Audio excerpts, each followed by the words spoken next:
Hello, sister, and welcome to the Art of Spiritual Living online retreat. My name is Elizabeth Foley.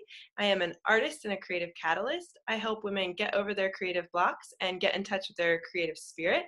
We are joined today by Tori Hartman, and we're going to be talking about oracle cards and diving into her work with oracle cards. But before we get started, I want to take a moment to just tune into our breath and get present and centered here together. So I'm going to invite you to just close your eyes with me for a moment and just bring your attention to your breath. Just noticing your breath as it is in this moment. Noticing your breath as it's passing in and out of your body.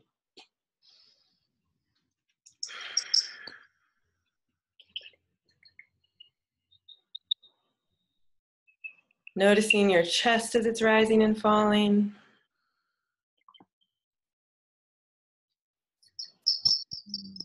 And now noticing anything that's come before this moment, anything that's weighing on you or keeping you from being fully present. Let's take a deep breath in together. And as we exhale, let's just do our best to let that all go. And now noticing anything that's coming in the future, anything that's pulling you ahead of this moment, anything on your to-do list. Let's take a deep breath in together. And as we exhale, just let that go. Now let's take one last deep breath together, just bringing ourselves fully into this moment, right here, right now.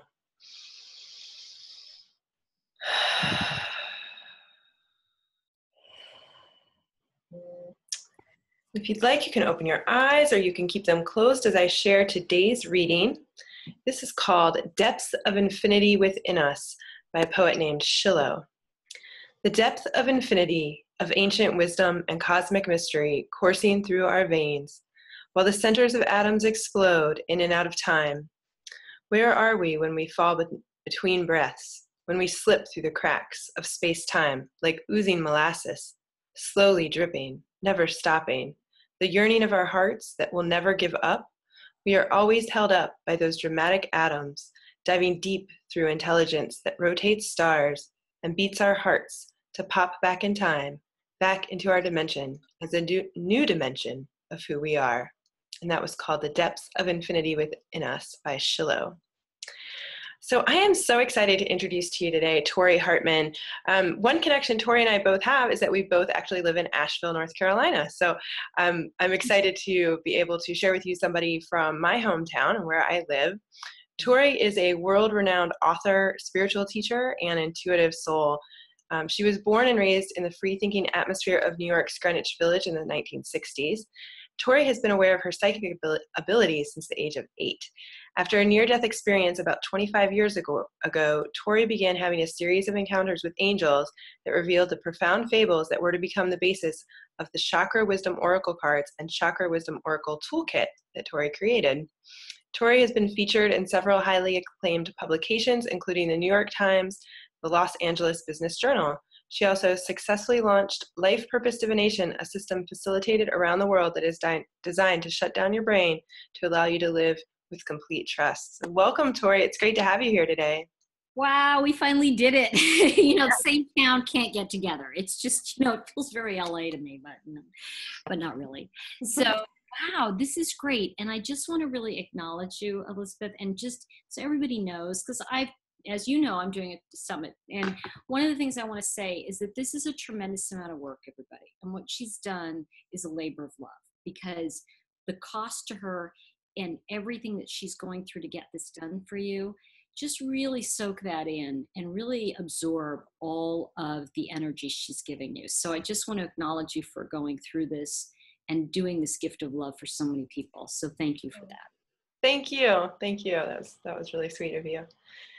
Well, I'm excited to kind of dive into your work, but before we kind of start talking more about oracle cards and what they are and how people can use them and all of that, I'd love to just hear a little bit about what your own thoughts are about spirituality. What does spirituality mean to you? I think that there's that cliche out there that says, Church is for people who are afraid of going to hell, and spirituality is for people who've been there. And I think that for me, spirituality is really that path that we decide to go on, that very few people will go on, because it's that entrepreneur artist path that says, I'm doing this and I am scared out of my mind and I don't know if I'm doing it right. And yes, I feel like an imposter and I'm going to do it anyway. And I'm going to worry about everything like that tomorrow.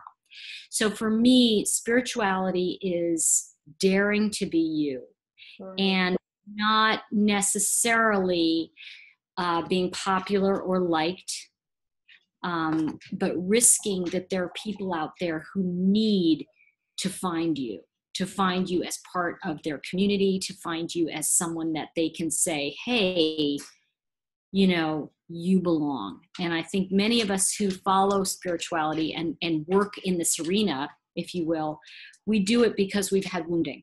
We've come from crazy backgrounds where, you know, and what I like to say is your wounding becomes your purpose. And so a lot of this with spirituality is around that.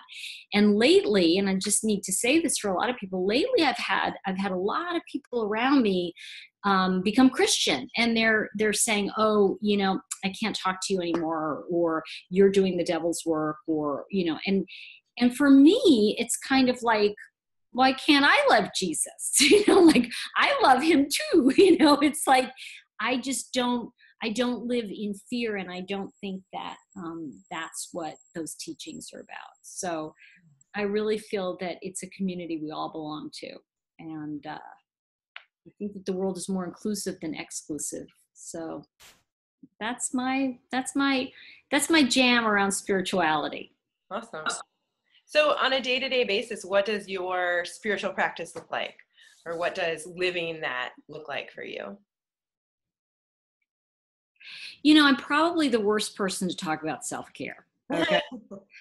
And I used to, because my friend Sark had a thing a couple of years ago, and everybody talked about self-care, and people were like, oh, I take baths. Oh, I do this. And I'm like, I stay up late. I drink too much. I don't do that anymore. But I think that everyday spirituality is really about really challenging a lot of my own behavior, and really keeping in check that, you know, we all have thoughts that are like, and forgive me, I'm going to be a little out there, folks. We all have thoughts that are like inappropriate or racist or crazy, but that doesn't mean we act on them. And I feel like having decorum and having behavior that honors other people is the best spirituality I can have, if I'm being really honest with all of you.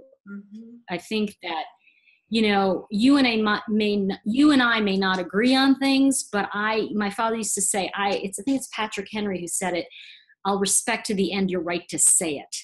And I think I am a fierce stand for different ways of thinking, and what real acceptance is, what real tolerance of ways different than us is. And so I think for me, that's become more of my personal spiritual path, if you will. Yeah. Especially in these times where people are saying, if you're not this, then you're bad. Or if you're not that, you're bad. Or you don't like this, so therefore you're not the right. You know, I think we have to kind of step back from that and go, no one person created it. We created that as a community, you know, and we created it to heal it. You know, if you're looking at all this separation, all this stuff that's going on in the world, it's because we we created it as a community to come up. And, you know, I believe that we do this in unison. So you can scream at each other all you want, but at the end of the day, the buck stops with me. I created it just like you did. And so I feel like that's spirituality to me today. And I think, you know, it's kind of like people going, bad bitch, you know, like that's not, no, that doesn't compute to me. So I think I'm talking about kindness is not weakness, you know, and I'm talking about decorum, folks. In my day, that was, you know, behavior. You behaved, you know, be like, you know, control yourself a little bit. You know, people are different than you. Love them anyway. Yeah. People are not going to like you. Love them anyway. Yeah. You know, so that to me is where I feel we need to live in spirituality. Because if you're oming and taking care of yourself and you are hateful to other people, it's probably, it's like a lemon. If you squeeze a lemon, orange juice isn't coming out. Yeah. So it's in you that needs to come out. And I think that if it needs to come out, then we need to look at it. And so I use cards for that a lot. So that's kind of my, because I'm not going to do it perfectly, Elizabeth. We don't get to be the right people, and I think that's what spirituality, that's what art is. Art is, yes, expressing yourself, but giving you the space to do the same. Yeah, awesome. So tell us about cards. So I know that there's some people out here who pull a card every day and they all know all about it, but there's probably some people watching who are like, I have no idea what they're even talking about. So for those people, what are oracle cards? Well, I'm really glad for this opportunity. And I want to say this because my wounding as a child was my mother felt I had no command of the language. And so she wrote all my papers for me until she died when I was 15. I never knew how to write because my mother, her wounding was such that she had issues with alcohol. And so I had to do it her way, right? Or there was all hell to pay. Now, here's the thing.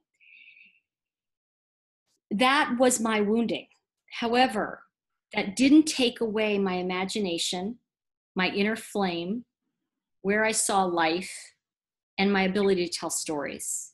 And so cards became a way for me to look, even just pick up a plain old playing card and express myself and go, ooh, my perception is different than yours. Or maybe I'm not perceiving this in the highest way. And that's like, I didn't start there. I started with, once upon a time, there was a girl who didn't see the world. She saw the world as just feeling rejected all the time, right? She was rejected. But maybe we look at, over time, rejection is God's protection. We know that. But what if I'm the one rejecting? So we start looking at different characters that we're playing in life. And I think cards give us an opportunity to play all the roles and see what we're doing.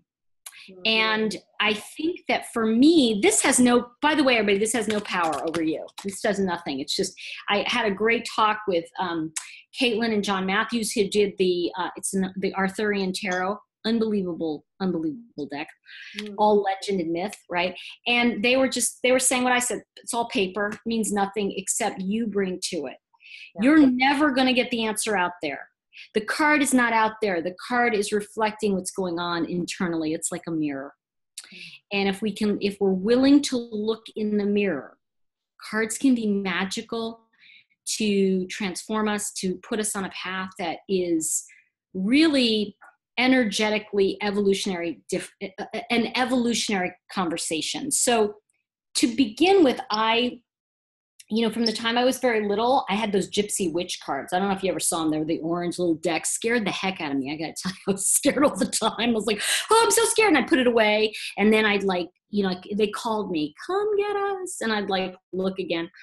Anyway, I had a near-death experience in my 20s. This goes on and on and on, but it was about 30 years ago now. And I will share with you that after I came back, I had angels coming and telling me these fables. So the fables ultimately became these cards, and they were all color-based. So I have to tell you all that because they were color-based, if we're looking at it that way, I had no idea they were chakra until all of a sudden when I started to organize them. And I found a woman on the internet, and I said, do you want to do these? Do you want to draw these for me? I don't, she said, great, yeah. So this was like in 1996, just when everybody was on AOL, all right? So nobody knew anything else. And I had to mail her the manuscript because all the fables were there. And they were really developed in fable groups. I had mastermind groups. And people were having amazing results. We were doing storytelling of our future. And one of the exercises I'm just going to share with you all, because this is the chakra toolkit, which doesn't come with the cards. The cards are separate, but these have all the original fables. And one of them, which I think you'll love, Elizabeth, is there was one, it's the joy card. And everybody came in that day, and it was a mastermind group, and everybody was like, I said, what's wrong? Oh, this is wrong. Oh, that's wrong. My life, I can't get my art together. And we're all creative souls, right? So and when you get stuck, this is a phenomenal thing to do. So I said, wait, y'all are like sitting around like sad, sorry old sacks, like how about what, like, would you behave that way if you were on Oprah right now? And everybody looked at me. And of course, not everybody wanted to be on Oprah, but somebody said, well, no. I said, okay, we're going to pretend we're all on our favorite talk show.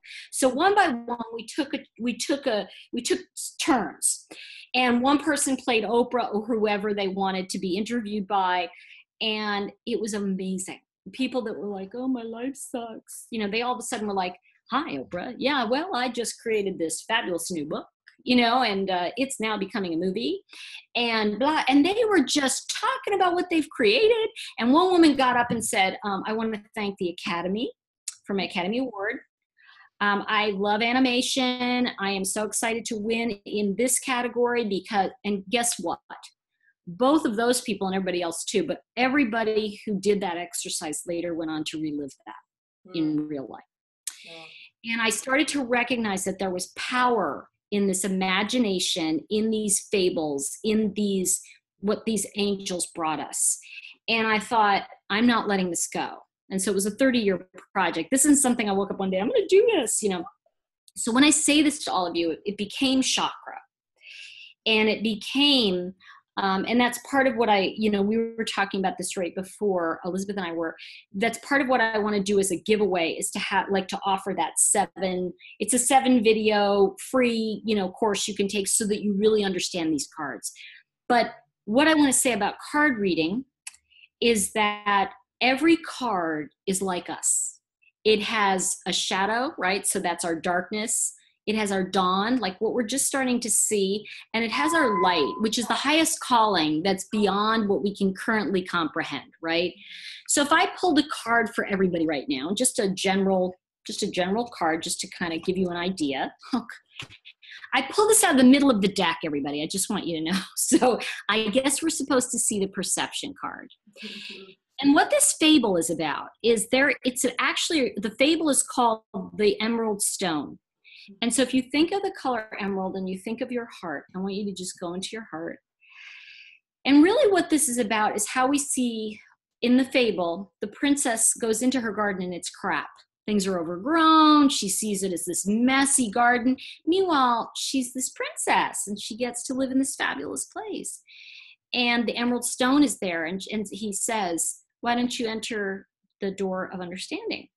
And she goes through this door because it's a beautiful wooden door in the garden. And she goes in and she gets locked in. And it's like this cave. It's like a cave.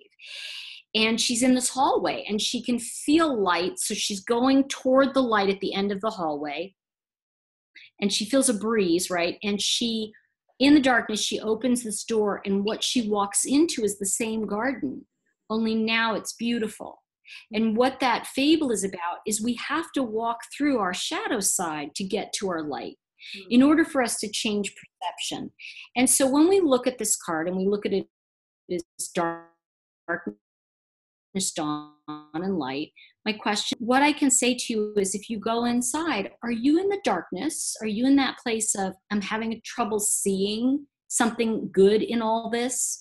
And don't play, don't go, oh, I'm in the light, because that's not necessarily the best place to be.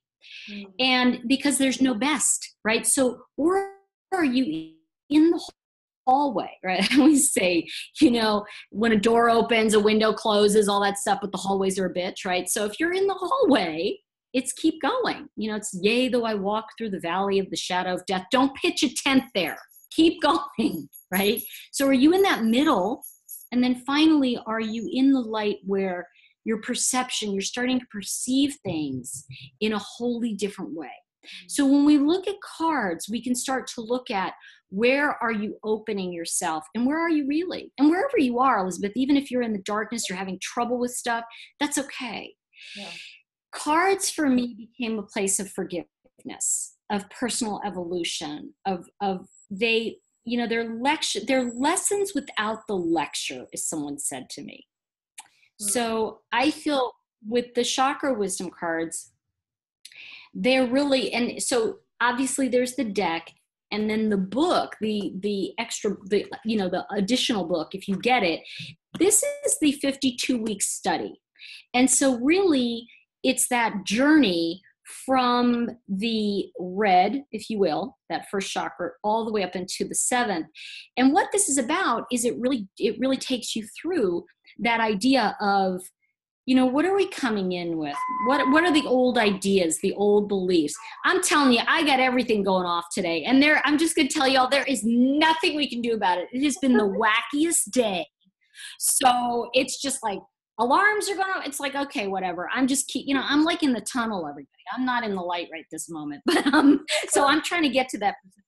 But I just want to say that what you'll find in this book is the original fable in its entirety. And when you get the cards, what happens is you have just an abbreviation of the full fable. So it's kind of a different thing. But this also has the exercises that we did in the group exercises that were fabulous. And so it's interesting how there's two different, I want to say camps. There are people that are doing the toolkit that are like, I love the toolkit. And then there are people that I love the cards. So a few are coming together, but I don't know if I answered your question and then the other 5 questions you were going to ask. So I'm not sure if you did either, but what I would love to hear is, so if somebody is wanting to use oracle cards to have their own sort of personal practice with them, what kind of ways do you recommend using them? I think what I love about oracle cards is, and I always say to people, try to stay away from futurizing, meaning reading your future. Does he love me, for example? And because it's like, that's a slippery slope. I had a woman on a talk show, and she's like, does he love me? And she was crying and hysterical. And I said, honey, it doesn't matter because you're miserable. Like, whatever I say, it's not going to matter. So oracle cards are really about finding your higher wisdom. And so in a place where you feel like, okay, I want a breakthrough. I want some transformation here. And I don't want to sit around for 5 years and think about myself, What I would say to you is there's so many ways to do this, but and I have in front of me here another deck too, because as I mentioned, I was talking to John and Caitlin Matthews, and they have a deck. So I'll talk about different decks a little bit, because obviously I have my deck, which I love, but this is the Camelot Oracle, and they have an entirely different way of telling their story. They have 5 black and white cards that show you where you're starting. There's a starting point, right? And then from where you're starting, and I've got this one, it says, forgive me because I can't see a thing, the turning path. So it's kind of a path where this is where you begin, right? It's your path. Oh, sorry. Your path is turning. I have 5 of them. So there's different ones. I picked that one. And then you take a card. This is their deck. So if we know that we're on a turning path and we know that things are, perhaps we're feeling turned around and just of sorts a little. And that's interesting because the forgiveness card is really, the fable is really about, we don't ever forgive others. We forgive ourselves for having judged them. Because at the end of the day, really to find forgiveness is within.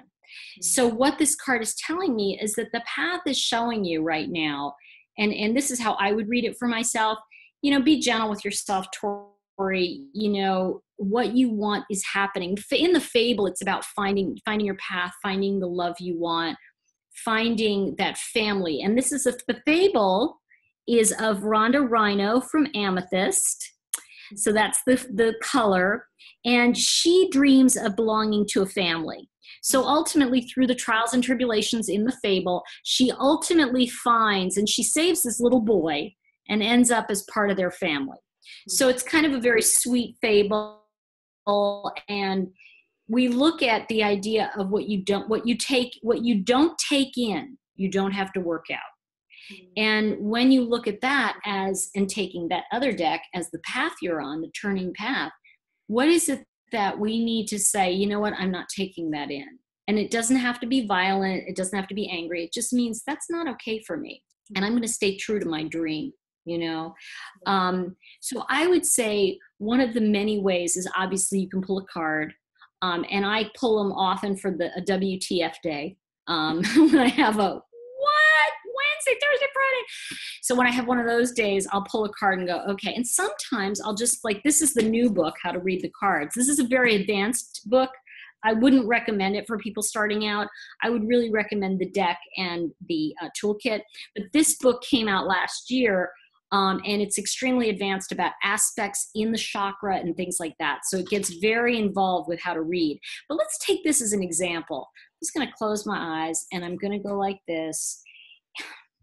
And I pick, now this book is in black and white because the cards are in color. So this is a first chakra card, perfection, right? So some of you may be going, oh, I'm a perfectionist. But wait a second. If what opposes exposes, maybe there is something about, maybe you're not a perfectionist. Maybe you grew up with one. Maybe you're being treated like crappy by a perfectionist, or maybe you're letting go of it. Maybe you've completely changed that, and the vulnerability is the key, because the opposite of perfection is not imperfection. It's actually vulnerability. So if we look at that as a start of, red cards are our root. They're where we come from. They're our DNA. They're family beliefs. So if we look at perfection as a family belief, and then we recognize that this isn't working for me, and I want to be more vulnerable, it's going to give us a better platform to stand on. So a lot of what we're talking about with the chakra wisdom cards is various platforms to stand on. So all the red cards are always going to be about, multi-generational healing from family. I do a lot with that in the 6th chakra cards, because that's third eye. That's, and again, what I want to say is, we're picking an advanced deck to talk about, but I want to say also that I have found that the chakra wisdom cards are very, they're very accurate for me. And I have found that most people feel the same way. And I think it's because when a deck is based on something, and my friend Colette Barron-Reed, who's done 22 decks, she's got a ton of Oracle decks. She's an Oracle specialist. She really works with the energy of a deck, and really every deck has a point of view. It's like a language. So one of the things that you want to get clear on with the deck is that the first thing, and I'm going to give you 3 tips for picking a deck that will work for you. One is going to be, make sure that you're attracted to the deck. Now, obviously, if you look at, I'm just going to show you the back of my cards. If you look at this deck and you look at some of the images, if you feel like, wow, I love those, I'm really attracted to this. This is expansion and enlightenment. Enlightenment. And there, in this deck in particular, and believe me, I didn't even remember some of these fables that I channeled, right? So when they came back and I was like, oh, that character's gay? Oh, that's cool. Like, I didn't know, it was like the grass card is about growth, and he's gay. And that's in his story. And the rejection card is about a gay man. So I didn't know this, which I think is even better, because when the deck came forward, it was kind of like, oh, that's cool. So every time I work with it, I'm always going, oh, I didn't know that about him. And I think the real thing is that this deck came through me, not to me. And that's how our life happens. And what I love about cards is they give us an opportunity to see what's coming through us. And when you start to learn them, you start to recognize that, rejection isn't negative. It can be great. You're rejecting what's not working for you. What if you're rejecting something? What if you're rejecting a marriage where you get beaten? Or, you're rejecting people in your life that aren't supporting you? That's not necessarily a bad card. Yeah. So I think one of the things that we have to get is the thing about cards is they're like us. We can't really judge them on face value. We have to dive under that wave, and we have to go into that peaceful place and really say, what is this saying to me? So, and so the three things is you have to be attracted to the deck. The second thing is that you really like it. Like, it will speak to you if you like it. And the third thing is that you have to get that when you're working with a deck, it's really not about what's in the book, it's what's in you. And so if you're attracted to a deck, what's in you is going to naturally vibe with that. Like, I tend to work with a lot of people who, and I want to say this too, I tend to work with a lot of people who come from like alcoholism and, overeating and compulsions, because that's my background. So what's going to happen is those people are going to vibrate toward me, and people that don't have that are going to be like, oh, I don't get her at all. So people, will find what the right avenue is for us. And if it's cards, what I discovered for myself, Elizabeth, was that I really wanted to give people an opportunity to learn them at a professional level. Whether you read professionally or not, I really changed my whole program this year, where I was like, no, I want to teach people at that level. And I'm seeing that happen with other teachers, by the way, because we're starting to recognize that, I can't just give you a card and go, hi, good luck, here's the deck, bye. I want to give you a deck, but I want to be there with you to support you in that journey.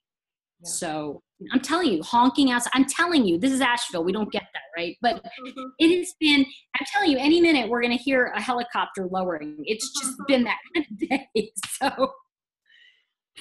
So anyway, I think that's the biggest thing, is that decks are fabulous. Tarot is very different than Oracle.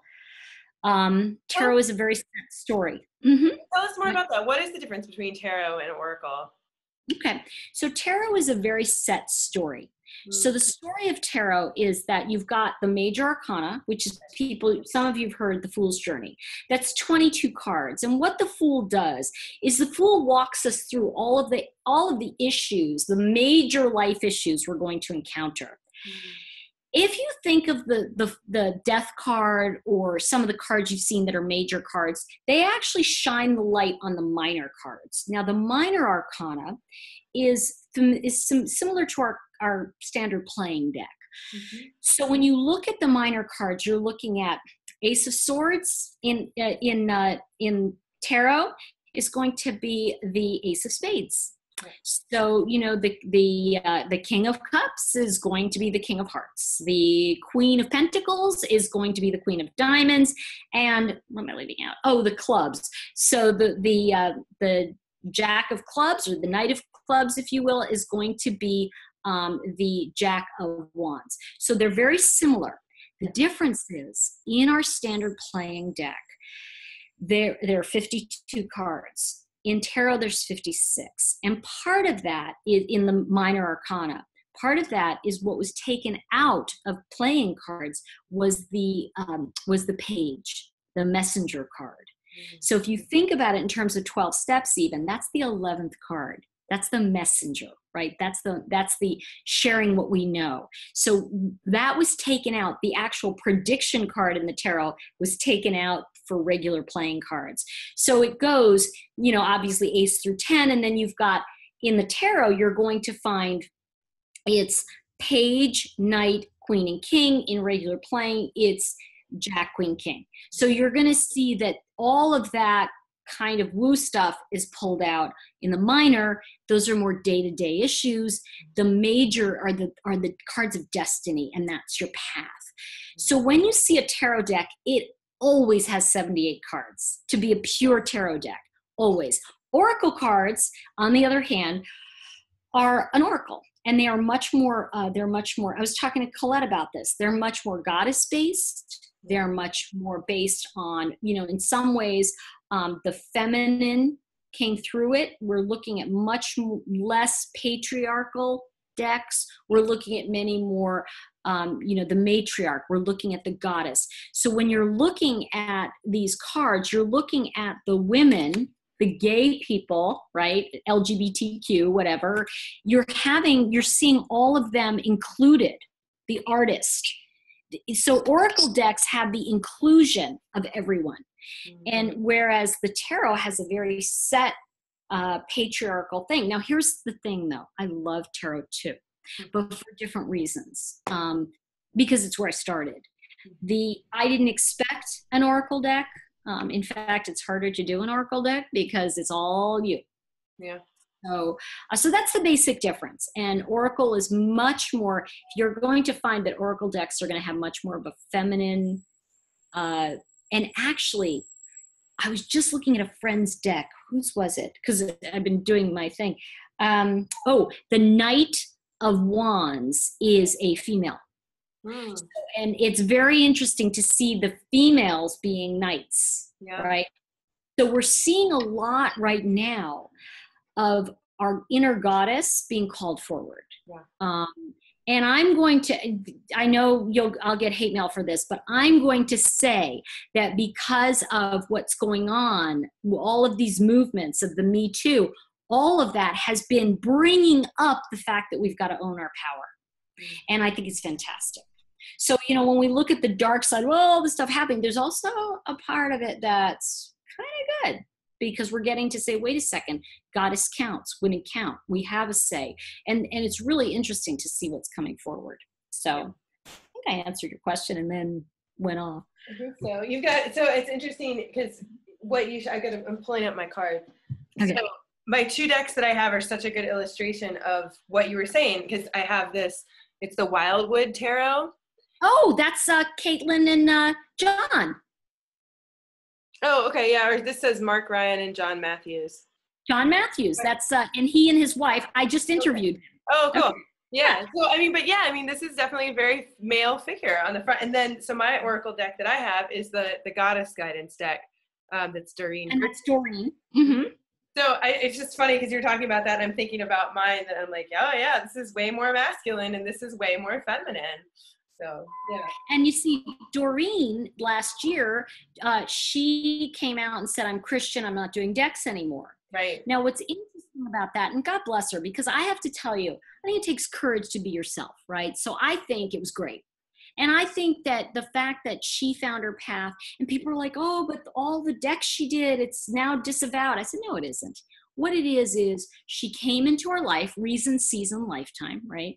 For the reason of giving us this season of angel decks and goddess and all that fabulous stuff.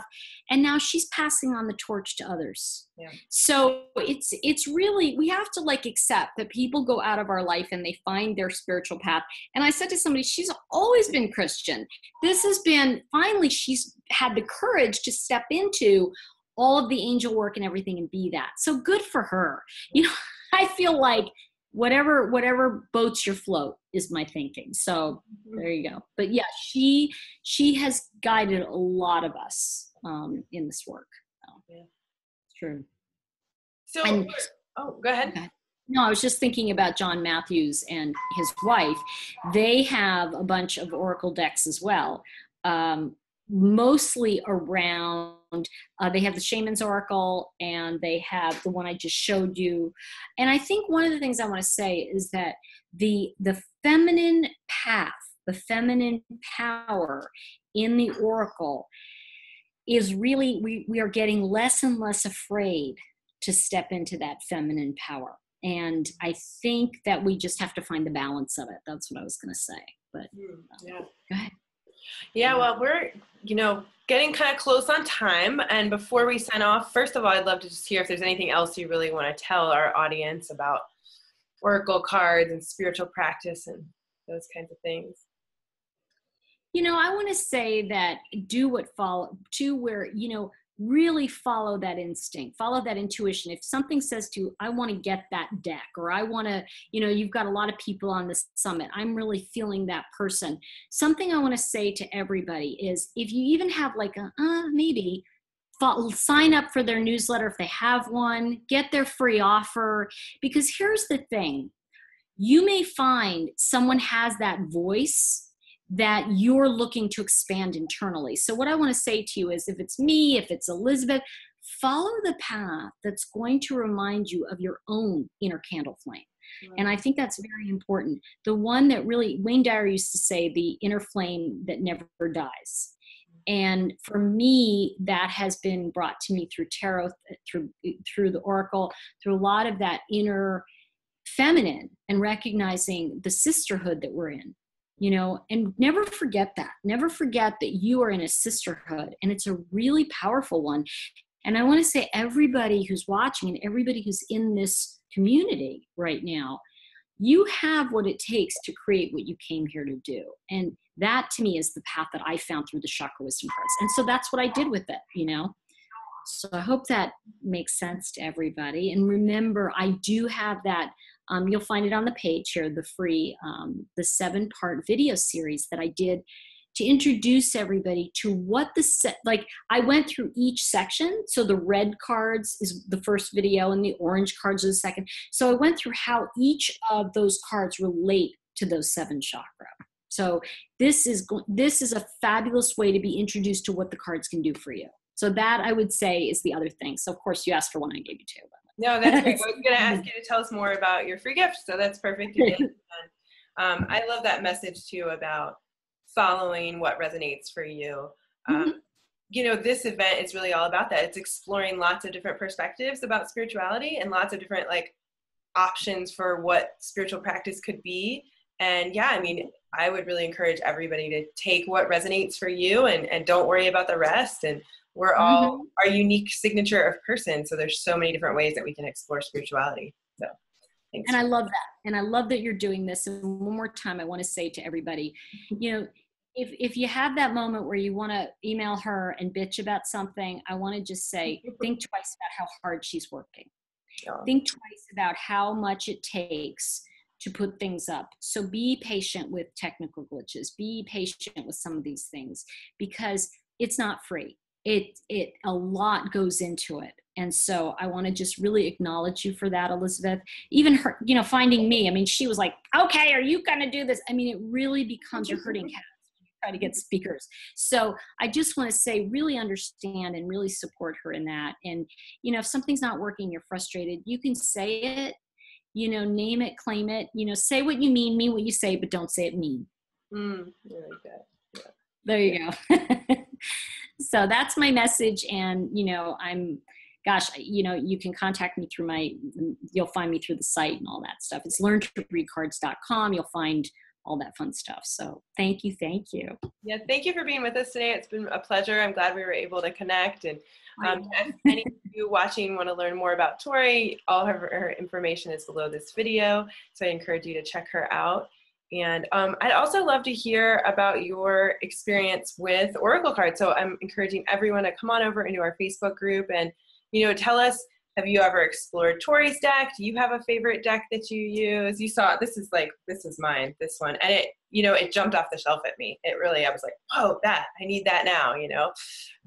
So yeah, I would love to hear about which decks resonate for all of you. So yeah. Thank you again so much, Tori. It's been a pleasure. And thank you to all of you for joining us today.